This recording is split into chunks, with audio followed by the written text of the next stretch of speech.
नमस्कार मित्रांनो, मी आकाश. महाराष्ट्रामधल्या सगळ्यात मोठी यात्रा म्हणजे म्हशाची. तिथं मित्राचा फोन आला, आपल्या बोलतं आपल्याला जायचं म्हशावर जत्रेला. फार्म हाऊस बुक केले. नक्की बुक केले फार्म हाऊस? हो बोलतं. म्हशावर पोहोचलो नाही, यांचं फोनच ना उचललं ते फार्म हाऊसवाले. यानं तिथं टकलं ना, मी जेलो आपल्या नानाचे फार्म हाऊस. नानाचा गेट लागला तर राजेश्वर भेटला. राजेश्वरला जेवलो ना, मग तिकडं ट्रेनमध्ये झोपलो ना. मग सकाळचे जायचं होतं आपल्या नानाचे फार्म हाऊसवर.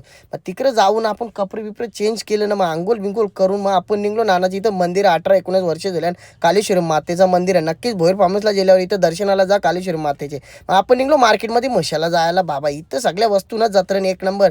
टोपल्या खापऱ्या घरांचं सगळं काही भेटेल तुम्हाला. इलं कोतं ना बॅटींसाठी खास लहानपणी या बॅटी आणायला म्हशा जत्रेनं आम्ही जायचो. लोकांना म्हशावर जातात पण मंदिरना माहिती तिथं मंदिरात कुठली मूर्ती येते. शंकराची पिंडी आहे. दर्शन घेतलं आपण. मग जेलो आपण पालण्या मिलण्या बसायला तिकडे दुपारच्या पालण्यान बसायला डेंजर ऊन परत कोंबडे घ्यायला गेलो. डुप्लिकेट कोंबडे भाई हेच मार्केटमध्ये एक वरीच कुत्रं गपलेलं. इथं वाव बघा 1500 रुपये किलो वाव. तवरण भेटला आपला शिलगावचा नितीन दादा. नितीन दादा बोलतो सेल्फी दे. नितीन दादावर सेल्फी करले असा होता आजचा